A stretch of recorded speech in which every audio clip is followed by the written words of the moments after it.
The rain fell in heavy sheets across Jefferson County as 10-year-old Daniel Walker huddled beneath the interstate overpass, his small body shivering uncontrollably. His school backpack, soaked through and clutched tightly against his chest, contained everything he'd managed to grab before fleeing: a worn teddy bear, a photo of his late mother, and $27 saved from birthday cards. Headlights periodically illuminated his tear-stained face as cars rushed by, none stopping for the child whose desperate situation remained invisible to the passing world. "I can't go back," Daniel whispered to himself, voice trembling. "I won't go back there." The rumble came first, a deep, thunderous growling that vibrated through the concrete. Then came the lights, 8 pairs piercing through the downpour, slowing as they approached the overpass. Daniel pressed himself further into the shadows, terror gripping his heart, as 8 massive motorcycles pulled beneath the bridge, surrounding him in a semicircle of chrome and leather. "Well, what do we have here?" A deep voice boomed as the lead rider removed his helmet, revealing a bearded face lined with years of hard living. 7 other helmets came off in unison, 8 pairs of eyes now fixed on the trembling boy. "Looks like we've found ourselves a runaway." If you're facing difficult times or know someone who is, please subscribe to our channel. These stories remind us that unexpected heroes exist in the most surprising places, and sometimes salvation arrives on 2 wheels rather than angels' wings. Daniel tried to make himself smaller, to disappear into the concrete wall behind him. The motorcyclists dismounted, their imposing figures forming a wall between him and any escape route. The leader, a mountain of a man with a grey-streaked beard and weathered leather vest emblazoned with the words "Iron Brotherhood," approached slowly, then did something unexpected. He knelt down, bringing himself to Daniel's eye level. "My name's Frank," he said, his voice noticeably gentler. "These are my brothers. We're not here to hurt you, son." Daniel remained frozen, years of harsh lessons making trust impossible.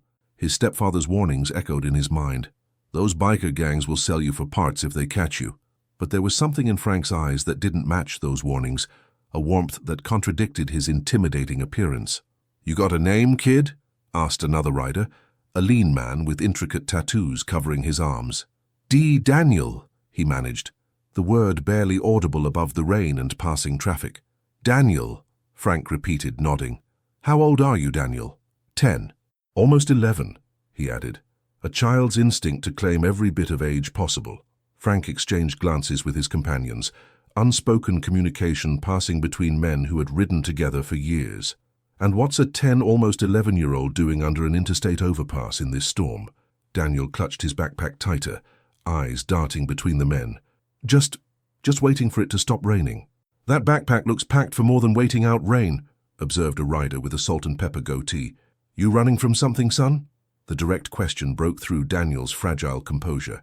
Tears welled in his eyes, and his small shoulders began to shake with silent sobs. "I can't go back there," he whispered, echoing his earlier words. "Please don't make me go back." Frank's weathered face hardened, recognizing signs he'd seen too many times before. As president of the Iron Brotherhood Motorcycle Club, he'd encountered his share of troubled situations, but a child alone in a storm raised every protective instinct he possessed. "No one's making you go anywhere right now," Frank assured him, "but you're soaked through, probably hungry, and definitely not safe out here alone." The rain intensified, drumming against the concrete overhead. Another rider stepped forward, this one slightly younger than the others, with kind eyes that contrasted with his tough appearance. "I was 13 when I ran away the first time," he said quietly. "Ended up nearly dying of pneumonia under a bridge not too different from this one. No one stopped for me." Daniel looked up, momentarily forgetting his fear. "What happened?" "Eventually a shelter found me, but not before I learned how dangerous the streets can be for a kid on their own." The man, whose vest identified him as Doc, knelt beside Frank. "We're not cops or social services. We're just guys who understand sometimes home is the scariest place of all." If you're enjoying this story, write from which city you are listening to in the comments. Frank glanced at the darkening sky, making a decision. "Here's what we're going to do, Daniel. We've got a clubhouse about 20 minutes from here. Warm, dry, plenty of food. You come with us, get out of this storm, and we'll figure out the next steps together. No cops called tonight, no decisions made without talking it through. Deal?" Daniel hesitated, weighing his limited options. "Stay here, cold and terrified, or trust these strangers who, despite their intimidating appearance, were offering the first kindness he'd encountered in his desperate flight. "How do I know you're not bad people?" Daniel asked, his young voice struggling to frame his fears appropriately. A ripple of understanding moved through the group of bikers. "Smart question," Frank acknowledged. "Tell you what, I'm going to call someone right now. A woman named Sarah who runs the children's center downtown. You can talk to her yourself, ask if we're good people or not. Would that help?" Daniel nodded cautiously, watching as Frank pulled out a phone and dialed. After a brief conversation explaining the situation, he handed the phone to Daniel. "This is Sarah Thompson," came a warm female voice. "I run the Jefferson County Children's Crisis Center. The Iron Brotherhood has been bringing us donations and helping with our facility repairs for over 5 years now. They're good men, Daniel. If Frank says he'll keep you safe tonight, you can trust that promise." The assurance from an official-sounding woman helped ease Daniel's most immediate fears. He handed the phone back to Frank, who thanked Sarah and promised to be in touch the following day. "So what do you say?" Frank asked. "Ready to get out of this rain?" Daniel nodded, still clutching his backpack. "Okay. You'll ride with me," Frank said, reaching for an extra helmet in his saddlebag. "Ever been on a motorcycle before?" Daniel shook his head, eyes widening slightly at the prospect. "Nothing quite like it," Frank smiled, helping adjust the oversized helmet on Daniel's small head. "Hold on tight, lean when I lean, and remember, the Iron Brotherhood's got you now. No one's going to hurt you on our watch." The ride to the clubhouse was unlike anything Daniel had ever experienced. The powerful engine beneath him, the wind and rain against his body, the sense of both vulnerability and strange security, as Frank's solid presence shielded him from the worst of the elements. The other 7 riders formed a protective formation around them, their motorcycles moving in practiced unison through the storm. The Iron Brotherhood's clubhouse was not what Daniel had expected. Located at the end of a private road, the large building was well maintained, with a workshop attached to one side and a parking area for motorcycles under a covered carport. Inside it was surprisingly clean and organized, a large common area with comfortable furniture, a kitchen and hallways leading to other rooms. Motorcycle memorabilia and club photos covered the walls, along with framed newspaper articles about charity rides and community events. "First things first," Frank said as they entered, the other riders filing in behind them. "Let's get you dry and warm." A rider named Mike, the club's vice president according to the patches on his vest, appeared with towels and a set of clean clothes. "These might be big on you, but they're dry. Bathrooms down that hall if you want to change." Daniel accepted the items cautiously, still processing the unexpected kindness. "Thank you," he managed, the polite response automatic from years of careful conditioning. "I'll get some food going," offered another rider, heading toward the kitchen. "Kid looks like he hasn't eaten in days." While Daniel changed, the bikers gathered in the common area, their conversation hushed but intense. "He's running from someone," Doc stated flatly. The fear in his eyes, the way he's clutching that backpack, I've seen it before. "Bruising on his wrist," Mike added grimly. "Noticed it when I handed him the towels. Fingerprints, not accidental." Frank nodded, his expression darkening. "Let's not push him tonight. Get him fed, let him rest, earn his trust. Tomorrow we can figure out who's hurt him and how to make sure it never happens again." When Daniel returned to the common area, wearing a Black Sabbath t-shirt that hung to his knees and rolled-up sweatpants, he found a plate of hot food waiting, a grilled cheese sandwich, tomato soup and apple slices. Simple comfort food that brought the first genuine smile to his face. "Thank you," he said again, this time with feeling rather than automatic politeness. "Eat up," encouraged the rider who'd prepared the meal, a large man with a shaved head whose vest identified him as chef. "Got plenty more if you're still hungry after that." As Daniel ate, Frank sat nearby, keeping a respectful distance while maintaining a protective presence. "So, Daniel," he began carefully, "I'm guessing there's a reason you ended up under that overpass today." Daniel stared at his soup, appetite suddenly diminishing. "My mum died last year," he said finally, voice small. "Cancer. My stepdad. He changed after, started drinking more, got mean." The room went silent, each rider sitting perfectly still, allowing Daniel to continue at his own pace. Today was bad, really bad. Daniel's hand unconsciously touched his side, where bruises hidden by his oversized shirt marked the latest violence. He said next time he'd really show me what pain was. "So I grabbed my stuff and ran when he passed out." Frank's jaw tightened, a controlled fury visible only in his eyes. "You did the right thing getting away," he said evenly, careful to maintain a calm demeanor despite his rage. "You're safe here tonight.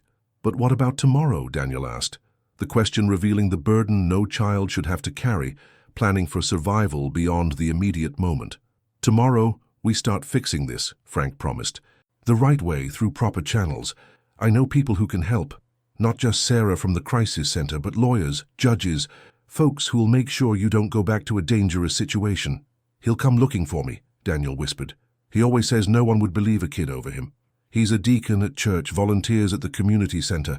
Everyone thinks he's great." Several of the bikers exchanged knowing glances. They were familiar with men who presented one face to the world while revealing their true nature only to those under their power. "Some people are good at hiding who they really are," Doc acknowledged.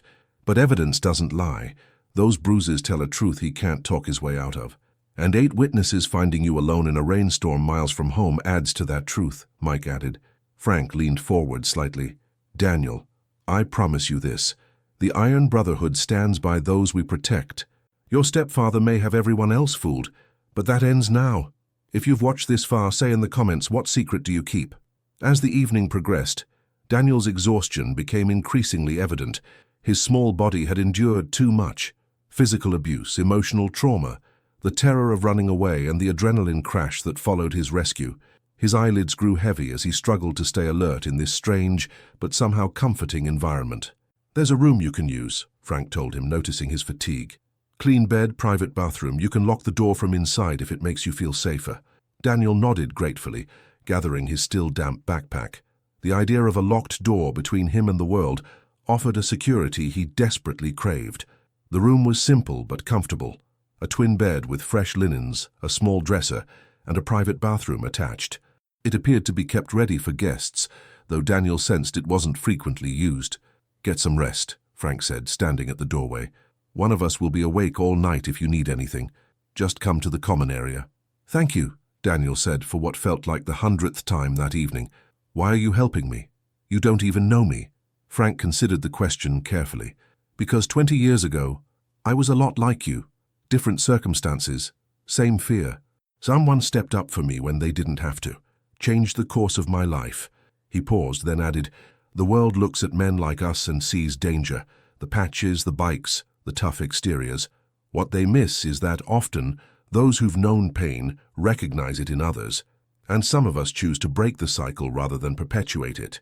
With that profound statement hanging in the air, Frank bid Daniel good night, leaving the boy to lock the door behind him and collapse onto the first truly safe bed he'd known in months.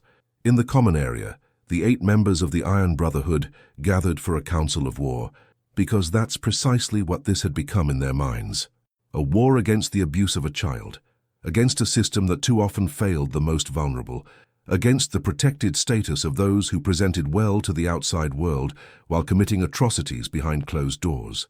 "I want everything we can find on the stepfather," Frank instructed. "Name's Roger Walker according to the school ID in Daniel's backpack. Lives in Riverdale Heights based on the bus pass.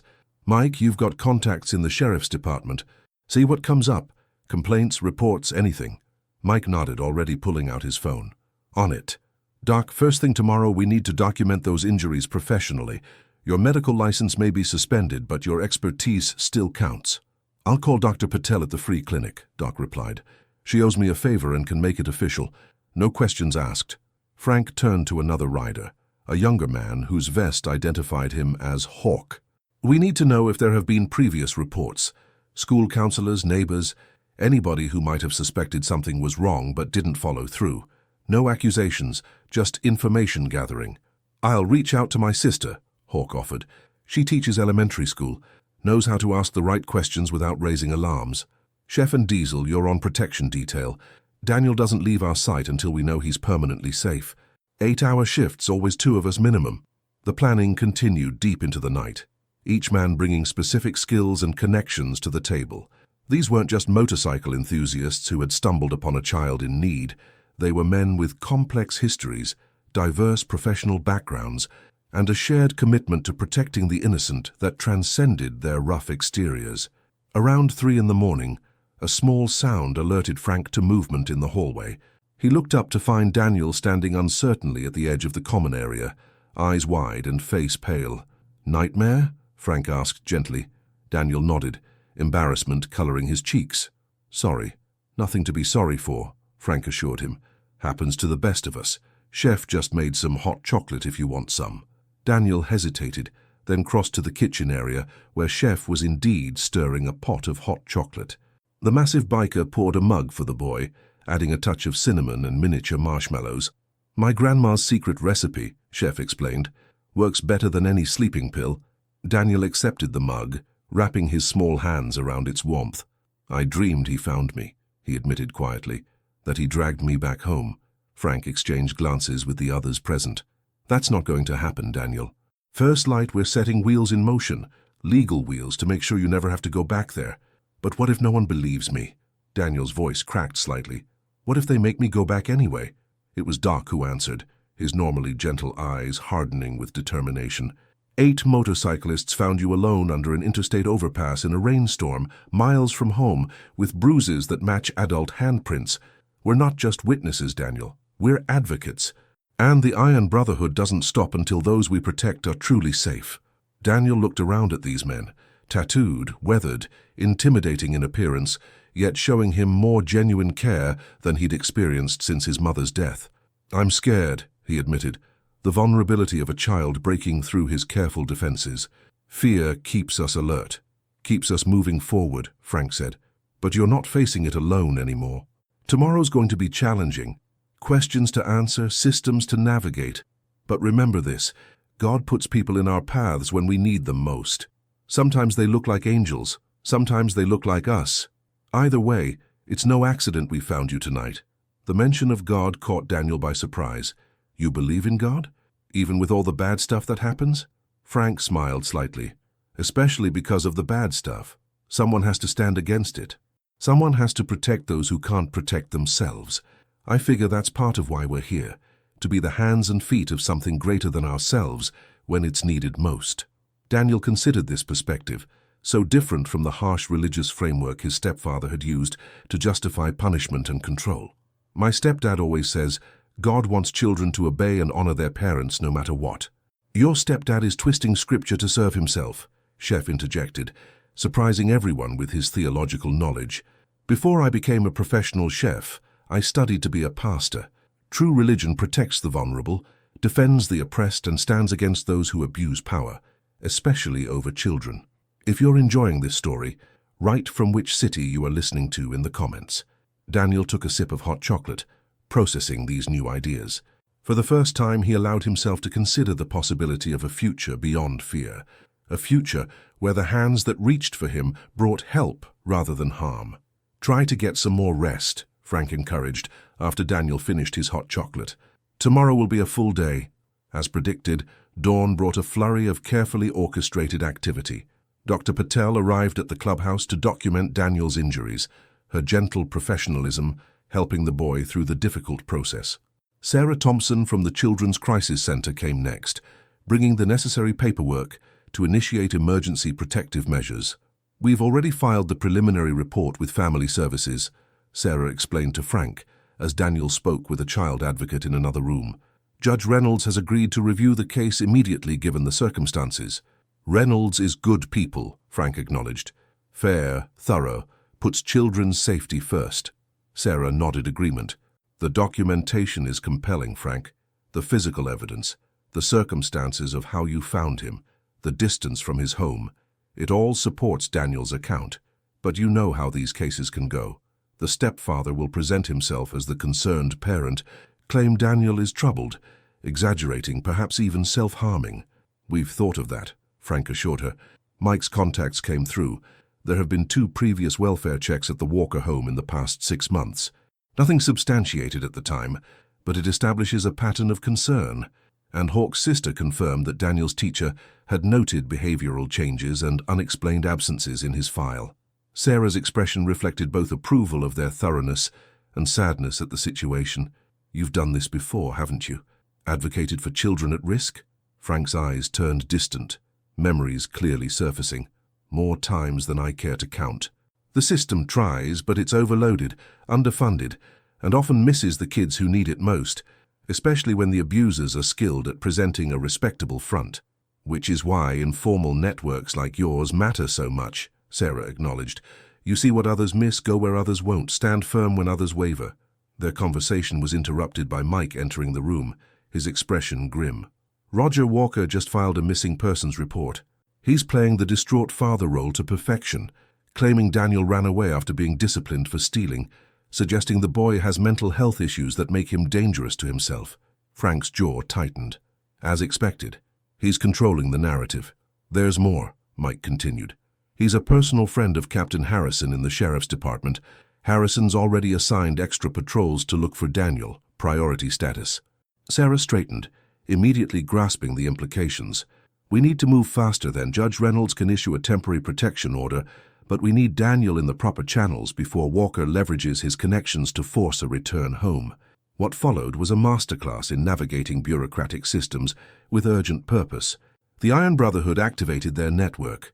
A retired family court judge who owed Doc for saving his daughter from addiction, a court clerk whose motorcycle had been repaired for free by Diesel during hard times, a guardian ad litem attorney who had ridden with the club on charity events. By noon, Daniel sat in Judge Reynolds' chambers, telling his story with Doc and Sarah present as advocates. By 2 o'clock, a temporary protection order was issued, placing Daniel in emergency foster care pending a full investigation. By 4 o'clock, the news had reached Roger Walker, whose carefully constructed facade began to crack under pressure. He showed up at the courthouse demanding to see Daniel, Hawk reported, after returning from an observation mission. Started reasonable, then lost control when denied. Security had to escort him out. Several witnesses, including court staff. His mask is slipping, Frank noted with grim satisfaction. Pressure reveals character. Daniel, meanwhile, had been placed with a foster family specially trained for trauma cases, a placement the Iron Brotherhood had helped arrange through their connections, ensuring both safety and proper support. The club maintained a respectful distance, working through official channels while remaining a steady presence in the background. 3 days later, Frank received a call from Sarah. Judge Reynolds has scheduled the initial hearing for Monday. Walker's lawyer is arguing for immediate return of Daniel to the home, claiming the motorcycle club kidnapped him and manipulated him into making false allegations. Expected, Frank replied. Walker can't admit the truth, so he's attacking the messengers. There's more, Sarah continued. They're specifically targeting your club's reputation, Frank. Painting you all as criminals who fabricated abuse, claims to pursue some vendetta against an upstanding Christian family man. Frank chuckled, though there was little humor in it. Also expected. What they don't realize is that we've been here before. Our reputation in the community isn't what they think it is. The Iron Brotherhood's response was neither angry nor defensive. Instead, they mobilized a different kind of support. The Children's Hospital, where they had organized toy drives for 5 consecutive years, provided a letter attesting to their character. The Veterans Center, where several members volunteered, submitted documentation of their community service.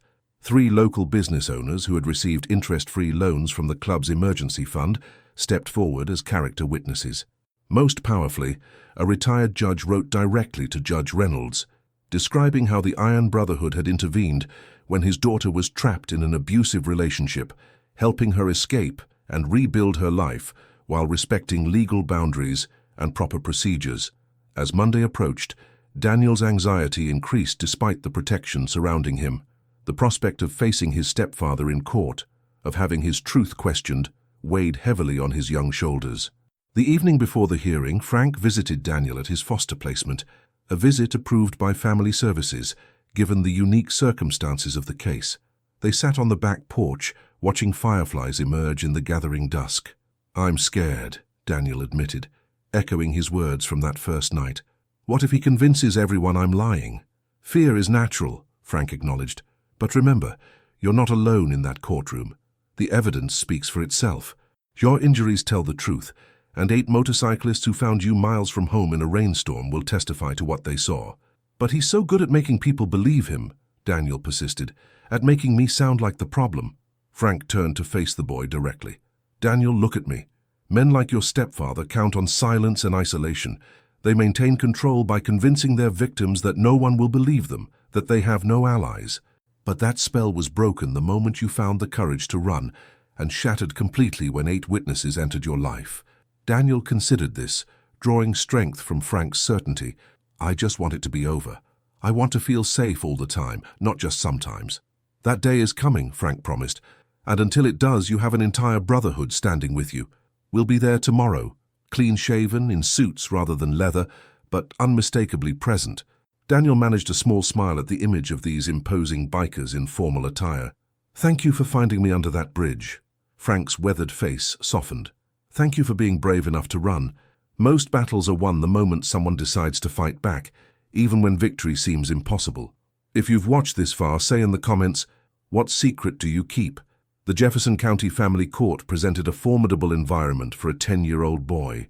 Despite its intended purpose of protecting children, its institutional nature, the polished wooden benches, the formal procedures, the elevated bench where Judge Reynolds presided, created an intimidating atmosphere for someone already traumatized by authority figures.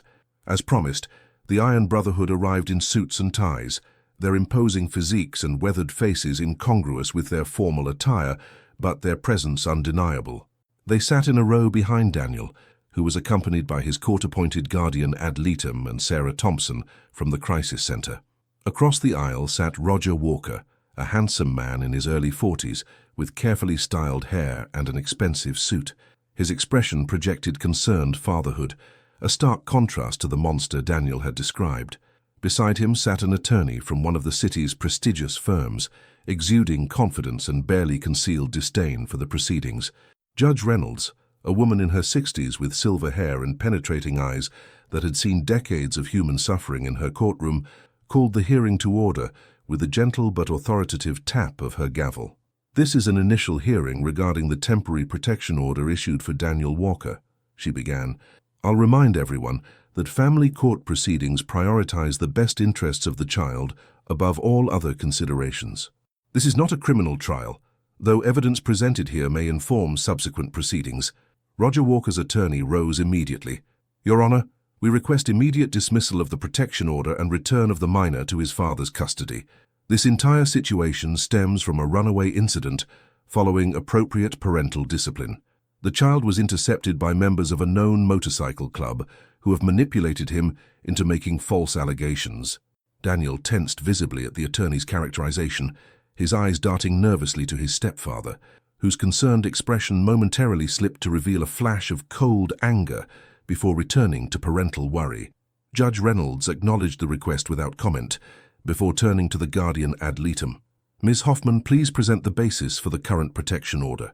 Rebecca Hoffman, a seasoned child advocate with 20 years of experience, rose with a folder of documentation.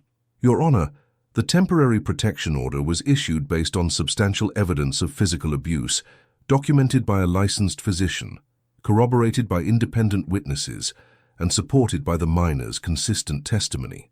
What followed was a methodical presentation of facts: medical photographs of Daniel's injuries, expert testimony about the fingerprint bruising consistent with adult hands, documentation of the location where he was found nearly 10 miles from his home in inclement weather. Throughout the presentation, Roger Walker maintained his concerned facade, occasionally shaking his head in apparent sadness at his stepson's fabrications. His attorney objected frequently to the evidence, particularly to any mention of the Iron Brotherhood's involvement. "Your Honor, these men are not qualified child welfare experts," the attorney argued. "They are members of a motorcycle club with unknown motivations for involving themselves in a family matter." Judge Reynolds regarded the attorney with a measured gaze. "Counsel, the circumstances of how Daniel was found are directly relevant to these proceedings. The court will hear testimony from those who discovered him." Frank was the first of the Brotherhood called to testify. He approached the witness stand with calm dignity, swore to tell the truth, and recounted finding Daniel alone under the interstate overpass. He was terrified, soaking wet, clutching a backpack with what appeared to be his essential possessions, Frank testified. When asked why he was there, he eventually stated he was running away from his stepfather's abuse and was afraid to return home. "And rather than contact authorities immediately, you took this child to your motorcycle club's headquarters?" Walker's attorney asked during cross-examination, his tone implying impropriety. "We contacted Sarah Thompson at the Children's Crisis Center immediately," Frank corrected. "With her guidance, we provided temporary shelter during a severe storm until proper arrangements could be made the following morning." Daniel was never alone, was given a private room with a locking door for his security, and was transferred to official care first thing the next day.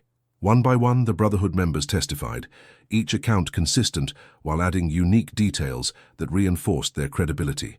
Doc spoke to the medical evidence from his professional background. Mike detailed the previous welfare checks discovered through public records. Each testimony built upon the others, creating a comprehensive picture that became increasingly difficult to dismiss.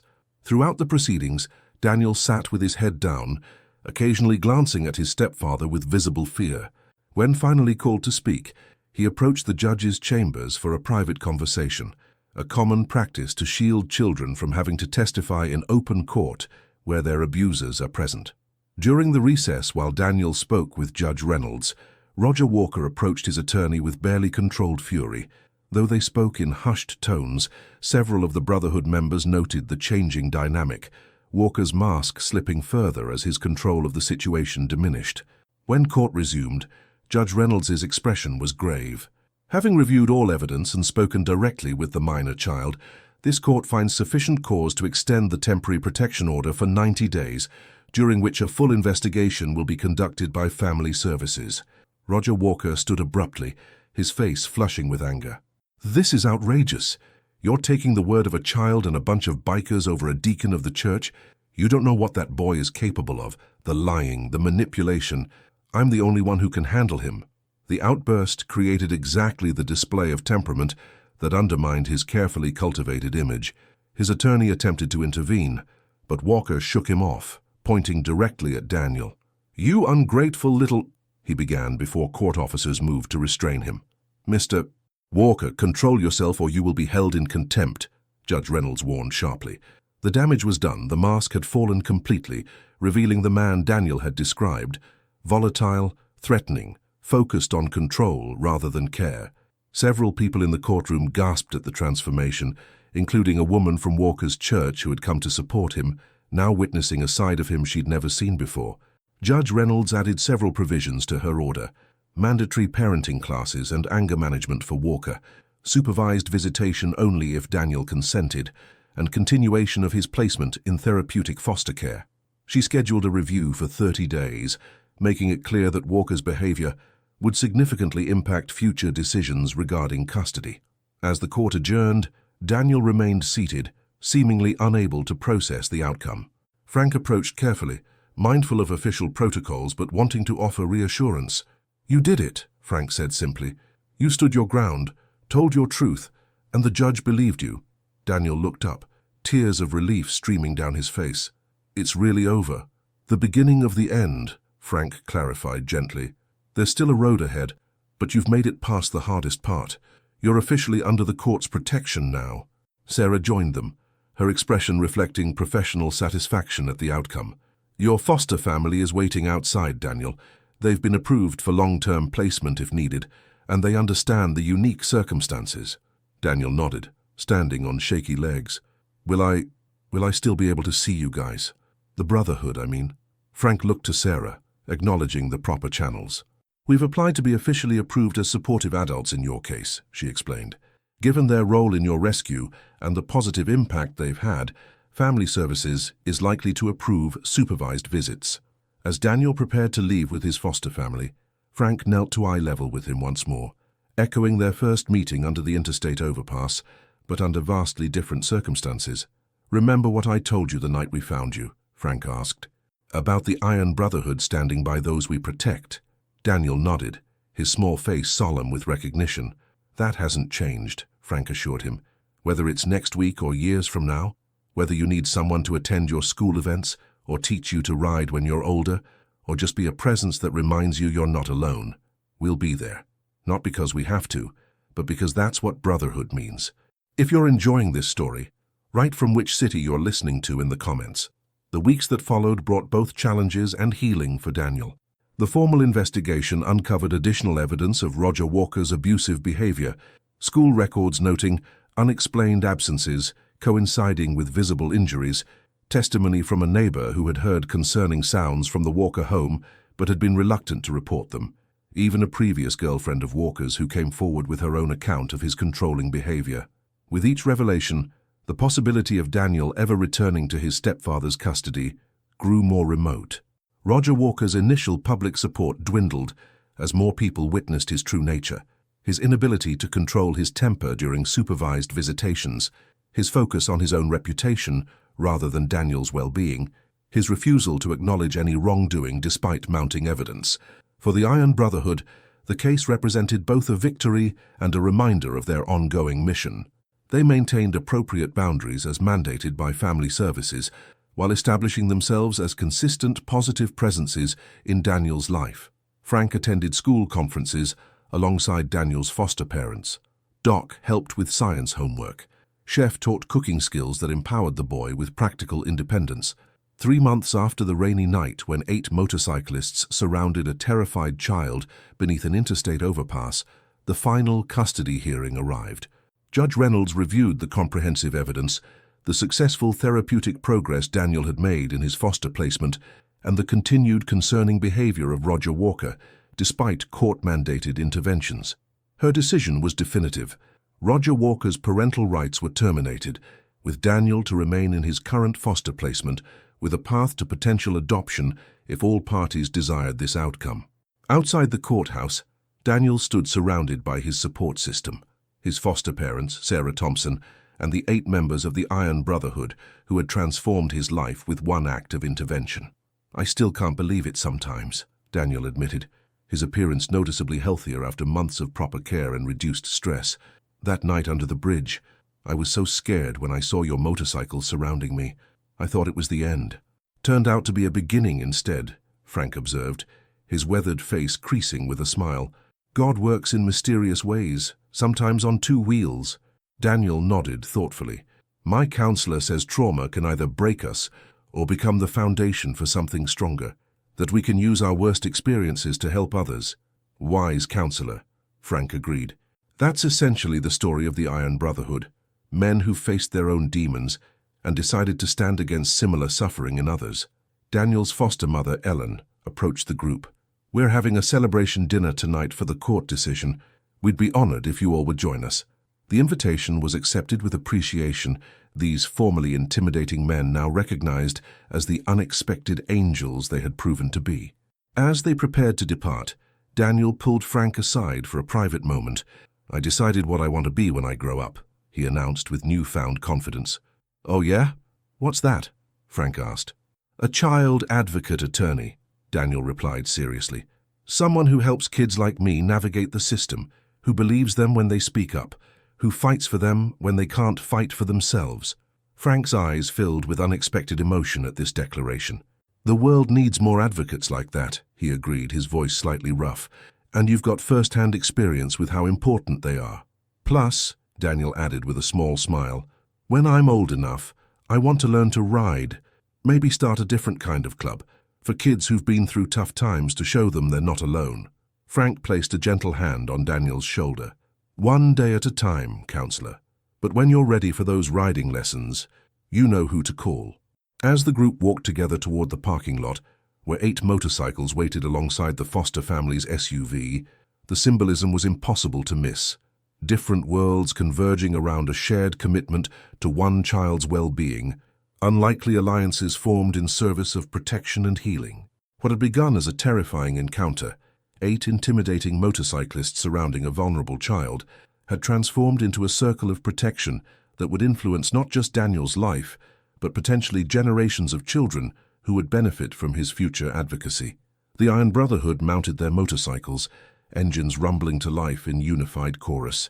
They would escort Daniel and his foster family home, a procession of protection and celebration, visible evidence that sometimes salvation arrives in unexpected forms, and that even in our darkest moments, the right people can appear exactly when needed most. Daniel watched the bikers from the back seat of his foster parents' SUV, no longer afraid of their imposing presence, but drawing strength from it. The fear that had driven him to flee into a rainstorm had been replaced by something powerful, the knowledge that he was worthy of protection, capable of recovery, and destined for purpose beyond his suffering. 8 motorcyclists had surrounded a terrified child on a rainy night beneath an interstate overpass. The reason, a divine appointment that transformed vulnerability into strength, isolation into community, and despair into hope that would ripple outward for years to come. 5 years passed, transforming the terrified 10-year-old boy found beneath an interstate overpass into a confident teenager with clear eyes and a purposeful demeanor. Daniel Walker, now 15 and legally adopted by the foster family who had embraced him during his darkest time, stood before a room of social work students at the State University, sharing his story as part of a panel on child welfare system improvements. "When 8 motorcyclists surrounded me that night, I thought it was the end," Daniel explained to the attentive audience. "Instead, it became the beginning of understanding what genuine protection looks like, how intervention can change the trajectory of a life, and why believing children when they report abuse matters more than almost anything else in the system." In the back of the lecture hall sat Frank Thompson, president of the Iron Brotherhood Motorcycle Club, listening with undisguised pride as Daniel articulated lessons that many adults twice his age still struggled to grasp. Frank's appearance had changed subtly over the years, more grey in his beard, a few more lines around his eyes, but his imposing presence remained undiminished, as did his commitment to the boy whose rescue had deepened the Brotherhood's sense of purpose. After the presentation, as students gathered around the panel speakers with questions, Frank waited patiently, observing Daniel's natural ability to connect with others despite his traumatic past, or perhaps because of it. The boy had developed an uncommon empathy, a capacity to recognize pain in others and address it directly rather than looking away. "He's remarkable," said a voice beside Frank. He turned to find Sarah Thompson from the Children's Crisis Center, who had also attended the presentation. "Do you remember how withdrawn he was in those first months? How he flinched at sudden movements, struggled to make eye contact?" Frank nodded, those early days still vivid in his memory. "The human capacity for healing never ceases to amaze me, especially in children, if they're given the right support at the right time." "The Brotherhood was that right support," Sarah acknowledged. "Your consistency over these 5 years has been as important as the initial rescue. Many people would have drifted away once the immediate crisis passed."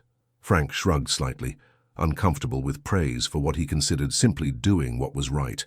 "Once you're under the Brotherhood's protection, it doesn't expire. Daniel's family now, permanent status." As the crowd thinned, Daniel spotted Frank and Sarah, his face lighting up as he made his way toward them. At 15, he had grown considerably, though he remained slender in build. The physical transformation was remarkable, but the psychological one even more so. The fearful child replaced by a young man who moved through the world with purpose and increasing confidence. "You came," Daniel exclaimed, embracing Frank with the unself-conscious affection of someone secure in their relationship. "I wasn't sure if you could make it with the charity ride preparation this weekend." "Wouldn't have missed it," Frank assured him. "The ride preparations are on schedule, and the Brotherhood wanted a full report on your presentation. Doc was especially disappointed he couldn't be here. He's supervising the medical station setup for Saturday." Daniel turned to Sarah, offering another warm embrace. "Thank you for arranging this opportunity. These students asked such thoughtful questions about improving the system." "You're the one doing the hard work," Sarah replied. "Transforming trauma into advocacy isn't easy, but you're showing exactly how it's done." As they walked together toward the exit, Daniel's adoptive mother, Ellen, joined them. The relationship between Ellen and the Brotherhood had evolved into a respectful partnership over the years, each recognizing the unique role they played in Daniel's life. "Frank, will you join us for dinner?" Ellen invited. "James is grilling, and Daniel has something he wants to discuss with you." Frank raised an eyebrow at Daniel, who suddenly appeared slightly nervous, an unusual expression for the typically composed teenager. "Something I should know about?" "It's about the summer program," Daniel explained as they walked to the parking lot. "The one for adolescent boys transitioning out of the protective custody system." Frank nodded, understanding. The program, initiated 3 years earlier by the Iron Brotherhood in partnership with the Children's Crisis Center, provided mentorship, practical life skills, and supportive community for teenagers who had aged out of foster care or were preparing for that transition. It had grown from a modest pilot supporting 5 young men to a comprehensive initiative serving over 30 youth annually. "What about it?" Frank asked. Daniel took a deep breath. "I want to serve as a junior counselor this summer. I know I'm younger than your usual volunteers, but I think my experience could be valuable to these guys. I've been where they are, understand the specific challenges of the system from the inside. The request didn't surprise Frank. Daniel's progression toward more active advocacy had been steady and determined. What impressed him was the thoughtful approach, waiting until he felt genuinely ready, recognizing both what he could offer and the seriousness of the responsibility. "We'd need to discuss it with the full Brotherhood Council and the professional staff," Frank replied carefully. "There are considerations around your age, training requirements, appropriate boundaries given your own history. I've already completed the preliminary trauma-informed mentorship training through Sarah's center," Daniel countered, clearly having prepared thoroughly for this conversation. "And Dr. Winters, my therapist, has written a recommendation supporting my readiness for this role." Frank exchanged glances with Ellen, who nodded slight confirmation that this had been thoroughly considered from the family's perspective as well. "Let's discuss it further over dinner," Frank suggested. "But speaking personally rather than as Brotherhood president, I think you'd bring something unique and valuable to the program." Daniel's face lit up with that particular joy that came from being taken seriously, a recognition of his growth and potential that meant more coming from Frank than almost anyone else.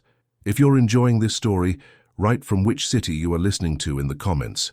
Dinner at the Walker home, a comfortable suburban house filled with photographs chronicling Daniel's journey from traumatized child to thriving teenager, was a relaxed affair. James Walker, Daniel's adoptive father, grilled steaks while discussing the upcoming charity ride with Frank. Ellen prepared side dishes with Daniel's younger sister Emma, who had been adopted by the Walkers 3 years earlier from a different challenging situation. The family had created something beautiful together, a home where past trauma was neither denied nor allowed to define the future, where support was unconditional but expectations remained high, where healing happened alongside normal teenage experiences and typical family dynamics. After dinner, as Ellen and Emma cleared the table, James invited Frank and Daniel to the back porch for a more focused conversation about the summer program opportunity. "I've reviewed the program materials," James began, his approach characteristically thoughtful. As a high school counselor himself, he brought professional insight to parenting decisions. "The structure is solid, the supervision appropriate, and the mission aligns perfectly with Daniel's developing interests in youth advocacy." Frank nodded agreement.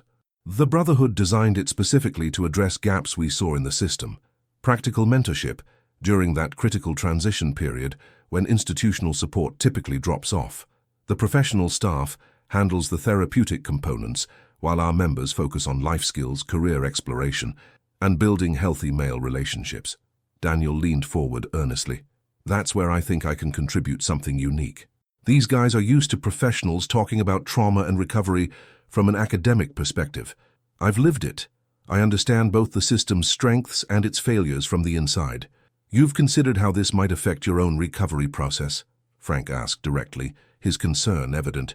"Immersing yourself in others' trauma stories can reactivate your own, especially at your age." "Dr. Winters and I have discussed this extensively," Daniel assured him. "We've developed specific strategies for maintaining boundaries, recognizing potential triggers, and processing secondary trauma exposure. She believes, and I agree, that structured advocacy work actually strengthens my own resilience rather than undermining it." Frank studied the young man before him, seeing both the vulnerable child he'd once rescued and the determined advocate he was becoming. The Brotherhood had always been protective of Daniel, sometimes perhaps overly so, but respect demanded acknowledging his growth and supporting his evolving path. "If the Brotherhood Council and program directors approve, you'll need to follow every protocol exactly," Frank stated. "No exceptions or shortcuts because of your connection to us. In fact, you'll likely be held to an even higher standard precisely because of that relationship." "I understand," Daniel nodded seriously. "I don't want special treatment. I want to earn my place and contribute meaningfully." James placed a supportive hand on his son's shoulder. "Ellen and I have one additional condition. Your academic performance remains priority. Any sign of grades slipping, any indication the program is overwhelming you, we reassess immediately." "Agreed," Daniel said without hesitation. Frank felt a surge of pride at the maturity of Daniel's approach, the thoughtful preparation, the willingness to accept appropriate limitations, the balance of passion with pragmatism. These were qualities the Brotherhood sought to cultivate in all their mentees, evidence that their investment in this particular young man had yielded profound results. "I'll present your request at tomorrow's council meeting," Frank promised. "Given your preparation and your parents' support, I expect a favorable response. We'll need to develop a specific role description that maximizes your contributions while respecting both your age and experience level." The conversation shifted to practical details: schedule considerations, training requirements, appropriate boundaries with program participants who were only a few years older than Daniel himself. Throughout the discussion, Frank observed Daniel's engagement with each consideration, his willingness to acknowledge potential challenges rather than dismissing them.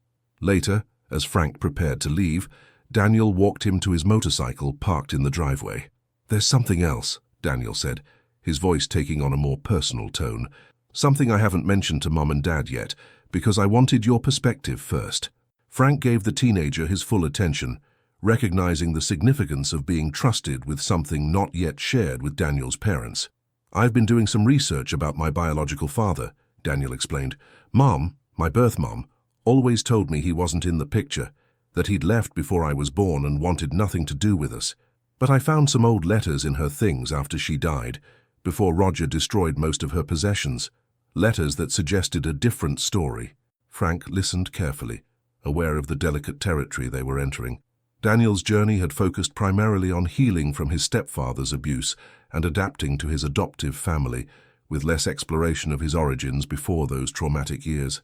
"The letters indicate my biological father didn't know about me," Daniel continued, "that Mom never told him she was pregnant when they broke up, that she deliberately kept my existence from him. And now you're wondering if you should try to find him," Frank surmised, recognizing the familiar longing for connection that many adopted children experienced regardless of their circumstances. Daniel nodded. "I have a name, Michael Reeves, and some details about where he was from originally. With internet searches and social media, it wouldn't be that difficult to locate him. But I'm not sure if I should, or how Mom and Dad would feel about it, or what I would even say if I found him." Frank considered his response carefully, recognizing both the importance of the question and the trust Daniel was placing in him by raising it first with him rather than his adoptive parents. "Finding biological connections can be complicated," Frank acknowledged. "There are no guaranteed outcomes. He could be welcoming, rejecting, or anywhere in between. He might have his own family now, his own complicated life circumstances. That's what makes it scary," Daniel admitted. "I have a good life now, stability I never had before. What if reaching out disrupts that somehow?" "James and Ellen are your parents in every way that matters," Frank said firmly. "Nothing you discover about your biological father would change that relationship. They're secure enough people to understand your natural curiosity about your origins." Daniel seemed relieved by this assessment. "So you think I should talk to them about it?" "I think honesty with your parents is always the best approach," Frank advised. "They've earned your trust through consistent support and love. Share your curiosity, your findings so far, and explore the possibilities together rather than pursuing this separately." Daniel nodded, absorbing the guidance. "And you? What would the Brotherhood think about me searching for my biological father?" Frank smiled slightly at the question, touched by Daniel's consideration of how his actions might be perceived by the men who had become such an important part of his extended support system. "The Brotherhood believes in family, both the kind you're born into and the kind you create through choice and commitment," Frank replied.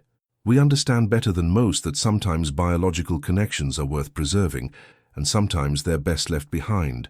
But we also believe in truth, in facing reality, rather than hiding from it.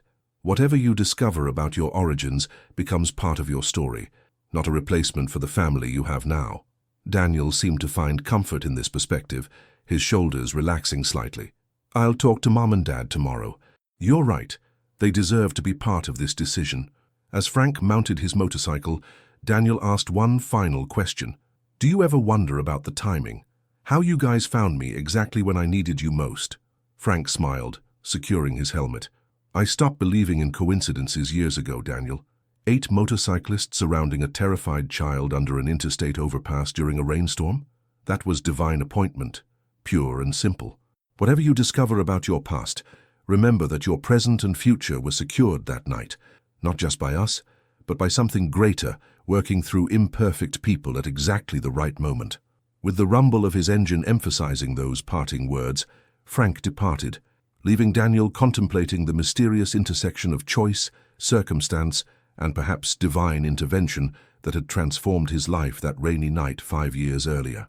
If you've watched this far, say in the comments, what secret do you keep? The Iron Brotherhood's charity ride, an annual event benefiting the Children's Crisis Center and their own youth mentorship programs, took place that Saturday under perfect blue skies. Over 200 motorcycles participated, representing clubs from across 3 states, united by their commitment to protecting vulnerable children. Daniel, wearing a specially designed T-shirt identifying youth volunteers, worked alongside Brotherhood members at the registration table, greeting riders with increasing confidence as the morning progressed. The transformation from the terrified child they had found 5 years earlier to this poised young man engaging comfortably with intimidating-looking bikers was remarkable to witness. "The council approved your request," Frank informed Daniel during a brief lull in arrivals. "Unanimous vote. You'll start training next week working directly under Doc's supervision for the summer program." Daniel's face lit up with excitement. "Really? That's amazing. Thank you for advocating for me." "You advocated for yourself pretty effectively," Frank corrected him. "Your preparation and thoughtfulness impressed everyone. The Brotherhood values initiative combined with proper respect for process." As the charity ride participants gathered for pre-ride instructions, Frank addressed the assembled crowd, a sea of leather vests, club patches, and motorcycles stretching across the fairground parking lot. 5 years ago, 8 members of the Iron Brotherhood found a 10-year-old boy hiding under an interstate overpass during a rainstorm, Frank began, his deep voice carrying without need of amplification. "That night changed not only his life but ours as well, deepening our commitment to creating protection for children when systems fail them." He gestured toward Daniel, who stood with the other volunteers at the edge of the gathering. "That boy is now part of our extended Brotherhood family and will be serving as a junior counselor in our summer mentorship program, living proof that intervention at critical moments changes destinies." A spontaneous round of applause rippled through the crowd, many of the riders familiar with Daniel's story through previous events. Daniel acknowledged the recognition with a slightly embarrassed wave, still adjusting to being celebrated rather than hiding in shadows. "Today's ride supports 2 initiatives," Frank continued, the Children's Crisis Center's emergency shelter expansion and our own Iron Guardian mentorship program for youth transitioning out of the foster care system. 100% of registration fees and donations go directly to these programs, with the Brotherhood covering all operational costs for today's event. The ride itself was spectacular. Hundreds of motorcycles in formation along carefully planned routes, police escorts at major intersections, community members lining portions of the journey holding signs of support. What had begun as a small charity event organized by a local motorcycle club had evolved into a regional tradition, changing the perception of bikers in the community while raising substantial funds for child protection initiatives. Daniel watched from the fairgrounds as the massive procession departed, engines creating a thunderous symphony that physically resonated in his chest. Doc had remained behind to supervise the preparation of the post-ride celebration, giving Daniel his first opportunity to assist with real program responsibilities. "Impressive, isn't it?" Doc commented, noting Daniel's expression as he watched the motorcycles disappear into the distance. "Hard to believe it started with just 12 riders the year before we found you." "It's amazing," Daniel agreed. "All these different clubs coming together, despite their differences. Some of them don't even get along typically, right?" Doc nodded, impressed by Daniel's perception. "Motorcycle clubs have complex relationships, territorial considerations, different values, historical tensions, but protecting children transcends those differences. It's one cause almost everyone can unite behind, regardless of other disagreements." As they worked together, preparing the Welcome Back celebration, setting up food service areas, organizing donated prizes for the fundraising raffle, ensuring first aid stations were properly equipped, Doc began sharing insights about the mentorship program where Daniel would soon serve. "The young men in our program have backgrounds not entirely unlike yours," Doc explained. "Foster care system, often abuse histories, approaching independence with limited support networks. But there are important differences you'll need to be sensitive to." "Like what?" Daniel asked, attentive to the guidance. "Many have been in the system much longer, bounced between multiple placements, rather than finding a stable adoptive family like yours." Trust issues run deeper, defensive mechanisms are more entrenched, and they've likely had promises broken repeatedly by well-meaning adults who couldn't follow through. Daniel absorbed this perspective thoughtfully. So consistency is even more important. Being exactly who we say we are, doing exactly what we promise. Precisely, Doc confirmed, pleased with Daniel's understanding. The Brotherhood's reputation with these young men is built on absolute reliability. We never make promises we can't keep. Better to under-promise and over-deliver than the reverse. Is that why the program focuses so much on practical skills? Daniel asked.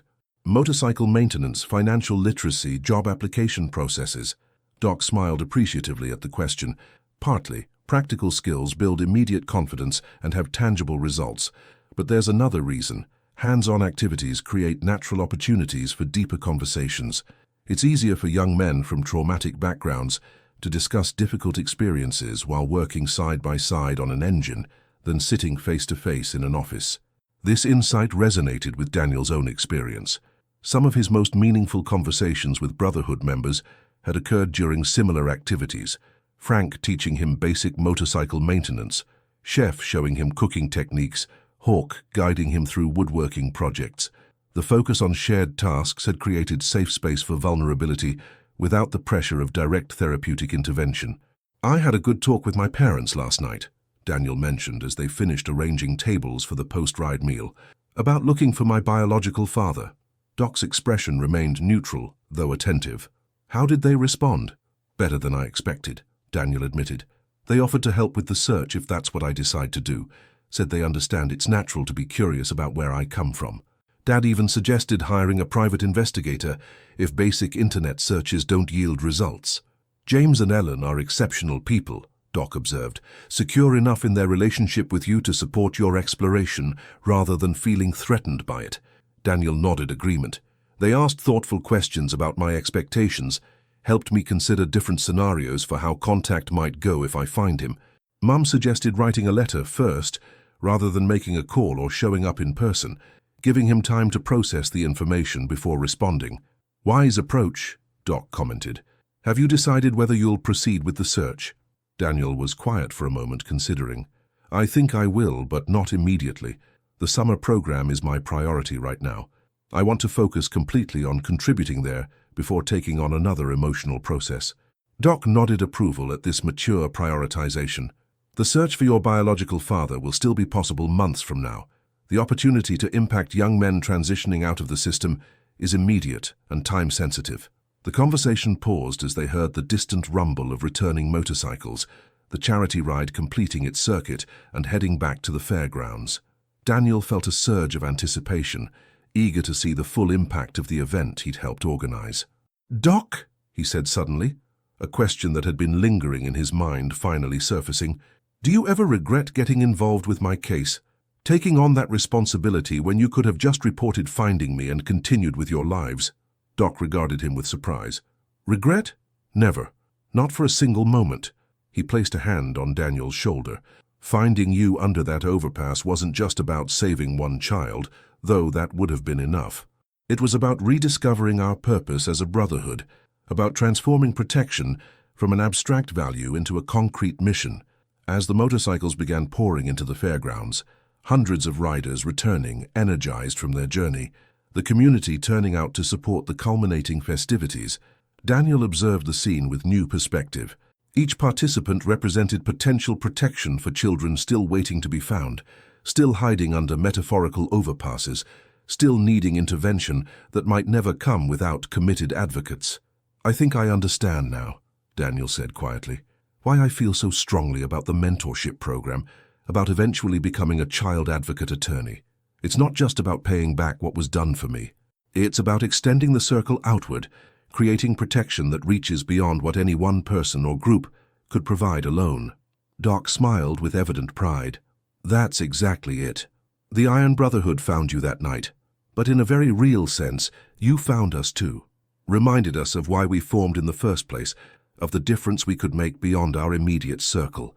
As Frank and the other riders dismounted, making their way toward the celebration area, Daniel stepped forward to welcome them.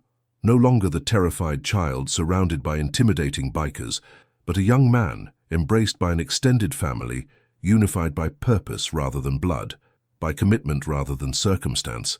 The summer program exceeded even Daniel's expectations.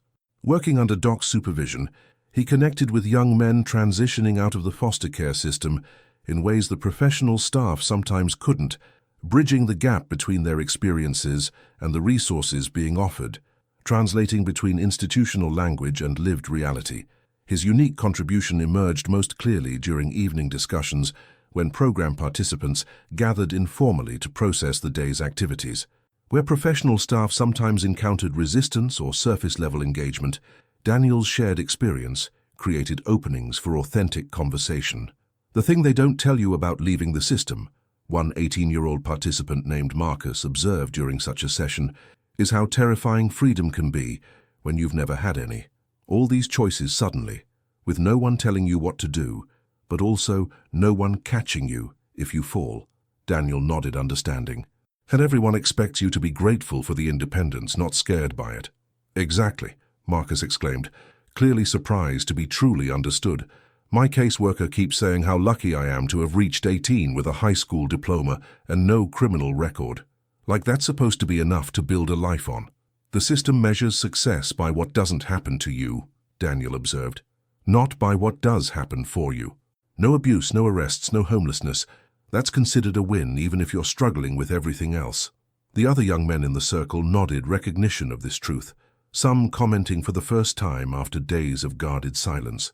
The conversation expanded, touching on the challenges of establishing adult identity after institutionalized childhood, of building trust after multiple placement disruptions, of discovering purpose beyond mere survival.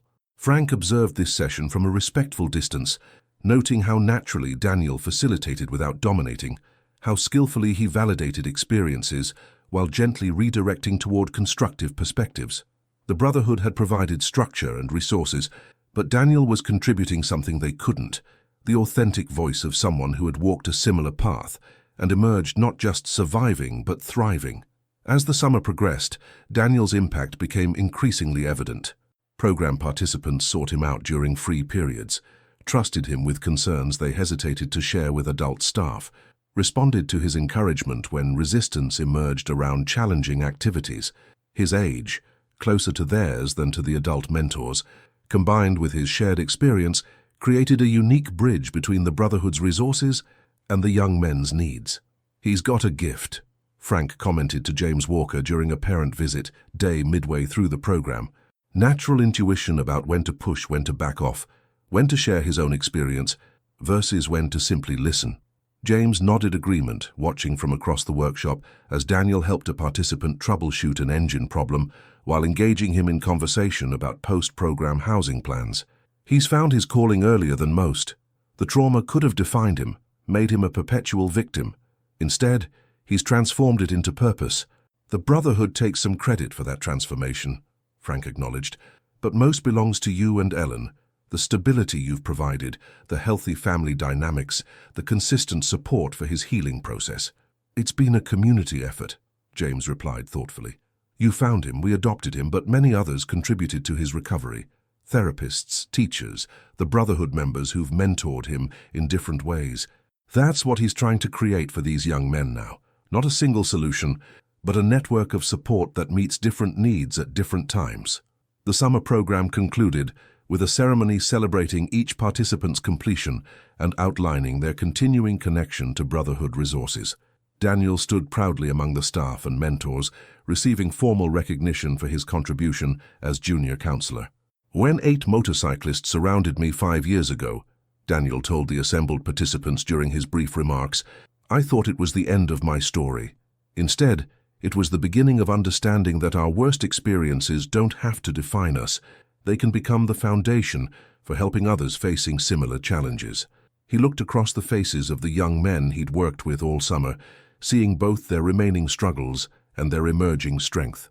The Brotherhood found me under an overpass, but the real rescue wasn't just that night.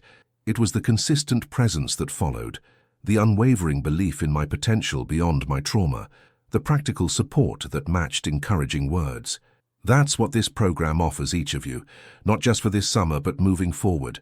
The Brotherhood's commitment doesn't end with this ceremony. Neither does mine. We'll be here as you navigate next steps, as you build lives beyond the system's limitations, as you discover purpose unique to your journey. If you're enjoying this story, write from which city you are listening to in the comments. The years that followed brought continued growth and expanding circles of impact. Daniel progressed through high school with academic distinction, his experiences informing rather than limiting his achievements. The summer program evolved as well, incorporating insights from his participation to better serve subsequent groups of transitioning youth. On Daniel's 18th birthday, a milestone that represented crisis for many foster youth, but celebration for him thanks to his adoptive family's commitment, the Iron Brotherhood arranged a special gathering at their clubhouse. What Daniel expected to be a typical birthday celebration revealed itself as something more significant when he arrived to find not only current Brotherhood members, but also several young men from previous summer programs now established in their own journeys. "What's all this?" Daniel asked Frank, surprised by the expanded guest list. "A tradition," Frank explained, guiding him into the main room where attendees had gathered. "When someone under Brotherhood protection reaches adulthood, we acknowledge the transition formally. Usually it's children of members, occasionally others who've become part of our extended family through different circumstances. The ceremony that followed was simple but profound. Each Brotherhood member, who had played a significant role in Daniel's life, sharing brief reflections on his growth, followed by young men from the summer program offering testimonials about his impact on their own development. "Before meeting Daniel, I didn't believe recovery was possible," shared Marcus, now 21 and working as a motorcycle mechanic while attending community college. "System kids like us, we hear about healing and moving forward, but it's all theoretical until you see someone who's actually done it. Daniel showed me what was possible by living it, not just talking about it." Other testimonials followed, stories of how Daniel's example had inspired continued education, employment stability, healthier relationships, even reconciliation with family members when appropriate. The ripple effects of that rainy night rescue had extended far beyond one child's safety, creating waves of transformation through intentional connection. The ceremony culminated with Frank presenting Daniel with a leather vest bearing a special patch, not full Brotherhood membership, which required additional commitments and maturity, but a designation of Iron Guardian, recognizing his role in extending the Brotherhood's protective mission to new generations. "This vest signifies that you carry our values into spaces we can't always reach," Frank explained, as Daniel received the gift with visible emotion.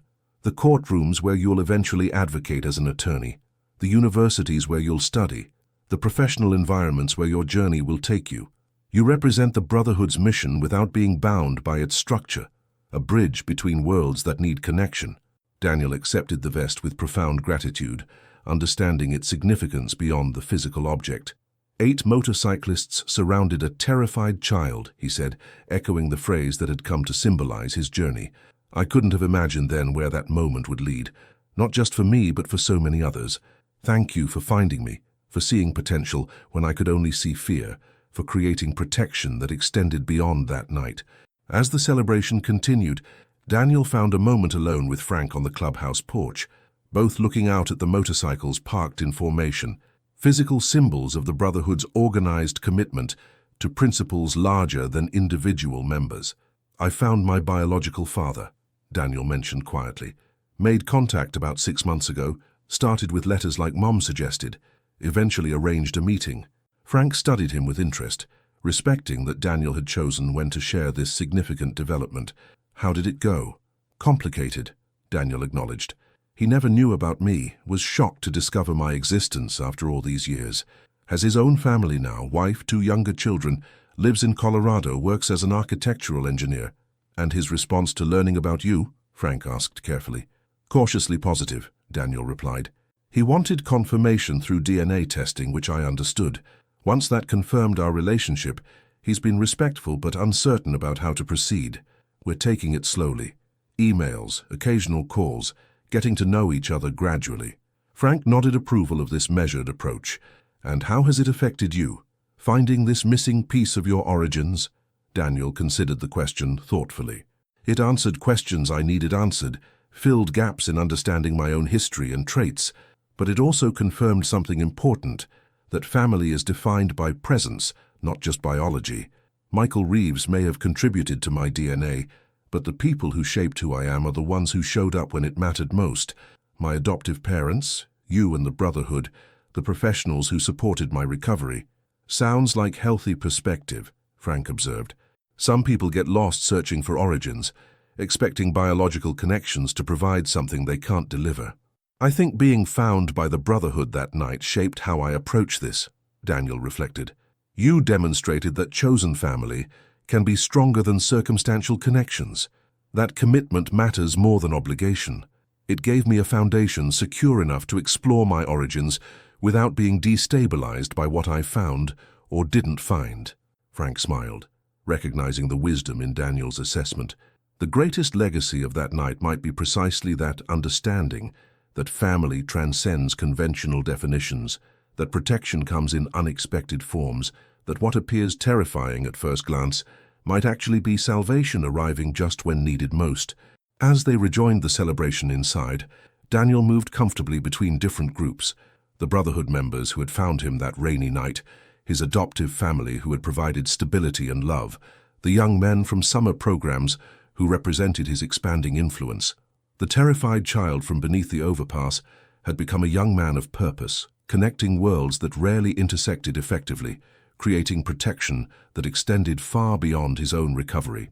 The story that began with 8 motorcyclists surrounding a child had transformed into something more significant, a testimony to the power of intervention at critical moments, to the healing potential of consistent presence, and to the possibility that our greatest wounds might become the foundation for our most meaningful contributions to others.